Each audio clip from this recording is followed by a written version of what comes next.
Wetangula atengenezewe ofisi pale bunge. Atengenezewe ofisi hapo, aende aseme hii ni mbaya, hii hapana, rekebisha hapa, ile mbaya turekebishe. Ile ya fitina tunamwambia hiyo ni fitina.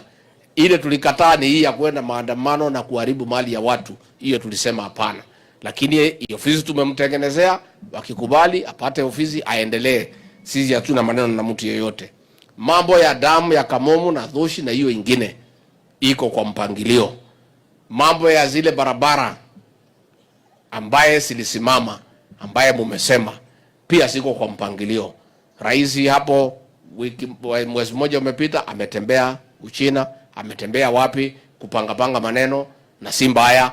Sitaki niseme ile inakuja hii, watu wasitangaze ikwame. Wacha tunapanga hii maneno itafunguka, na hivi karibuni mtaona hii mabarabara yetu na nini inaendelea. Kwa hivyo msikuwe na wasiwasi.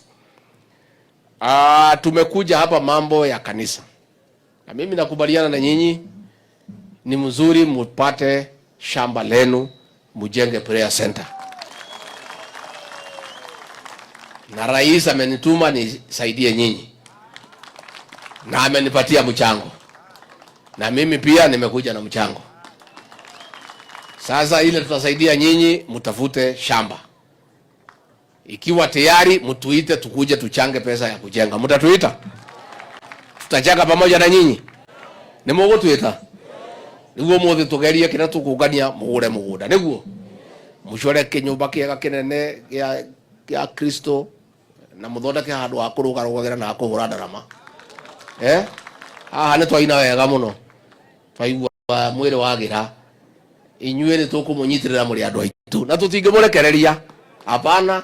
Hii safari mimi nitatembea na nyinyi, rais atatembea na nyinyi. Tununue shamba mpaka tujenge prayer center. Tumekubaliana? Wangapi wanasema twende hiyo barabara tujenge, tununue shamba tujenge. Kwa hivyo sisi tuko hapo.